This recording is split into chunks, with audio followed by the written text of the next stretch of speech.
Hey there, good evening, and welcome to Prog Monster. My name is Murph. I am the host of this show.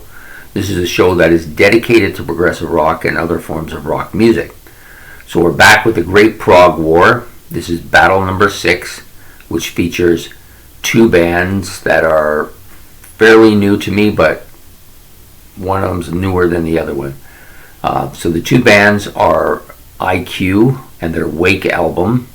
The other one is Nektar, and it's Remember the Future album. So both these bands, of course, I have some kind of history with now.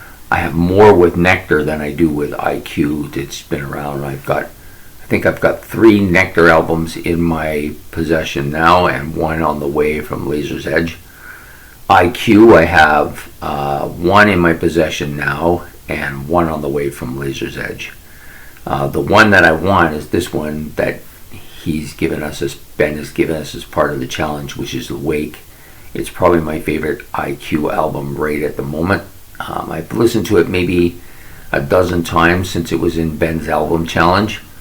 It's grown on me each time. I like it quite a bit. It's a pretty strong album. My 2 favorite tracks are the opening track, Outer Limits, and I think the backside track, Headlong. I think it's on the backside, but they're both really good tracks. This album was released in 1985.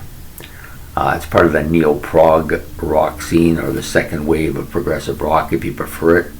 I actually like that wave of progressive rock a lot. I didn't know that I would, but I've discovered I do. I know that some people say that there's a lot of copycatting from Genesis primarily, but you know what? I don't, even though Wake certainly falls within that realm of Genesis sounding, they do their own thing, and I find this very different. There's a lot more keyboards on this than you might find on Genesis. Strange enough, even though Tony Banks is one of the dominant players in that for that band. But this is a really good, solid album from top to bottom. There's no bad tracks on it. Strong keyboards, like I said. The vocalist, I really didn't like at the beginning, but he's grown on me. I do like him now. Guitarist is good. The overall instrumentation on the band is pretty solid. I like the album cover. It's really quite nice. Pretty strong performance on this album from them as well. The Nektar, which is the challenger here, or not the challenger, but I guess he might be considered the challenger, is Remember the Future. It's the first time I've heard the album.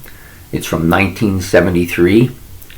My first time through, I really liked the opening track, Images of the Past, and the very final track, which is the entire side of side 2, which is Remember the Future Part 2. Pretty solid track, about 19 minutes in length. The thing about Nektar that stands out for me is that they have an excellent drummer in Roy Howden and an excellent guitar player, vocalist in Roy Albrighton. The other 2 members, Tab Freeman and Moore, really solid too. So this is the classic Nektar lineup, really good. I do have the album that precedes this, the Tab in the Ocean, and the one that comes after it, Recycled. So this album, if you're a person that's owned one or both of those other 2 albums I've said, this album comes somewhere, it lands between, but it doesn't sound as much like Tab in the Ocean. So actually none of the ones I've had by Nektar sound really much alike. They're really quite different. Tab in the Ocean's my favorite. It's very heavy progressive rock album. Recycled is more of a pop sound, smaller songs. This album is somewhere in the middle, but I think this leans probably more towards sounding like Recycled. It's got that Recycled sound, just has some longer songs like Tab in the Ocean does. So pretty solid album. This is a band that I quite like a lot. They become probably the poster boy for my new wave, progressive rock elements. Like most of the bands that I liked before, this is one of the bands that has dominated the new era for me. So it just comes down to listening time with the both of them. I've listened to the IQ album maybe 10, maybe 12 times. Even though I don't own it, I do play it sometimes, and it's been in this competition, so it gets another play. Nektar, this is its first time listening to it. It's a good album, pretty solid. Hard to really gauge on how you're going to feel about the album once it's been around a bit, but for an opening shot, it was pretty good. And I'm not really a person that likes albums initially. Sometimes takes a little to grow on me. But this one wasn't bad, pretty solid.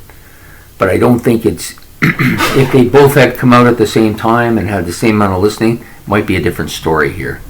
But I just think the IQ album has been around longer. I've heard more of it. Well, not that it's been around longer, but for me, I've listened to it more. So I have to go with what I said I would do, which is whatever one I feel the strongest or like the most on that particular day is the one I'm going to go with, regardless of the band or how long I've owned this album or haven't owned it. So I'm going to go with IQ today. So IQ will move on to round 2, and Nektar we'll just have to try again next time. So I hope you like this episode of the Great Prog War. Sorry, I was thinking of something else. And please like and subscribe. It's much appreciated. This will come out tomorrow morning at 8 a.m. That's the 7th. So I hope that you get a chance to see it and you have a good night, and we will see you on the next battle. Take care. Bye.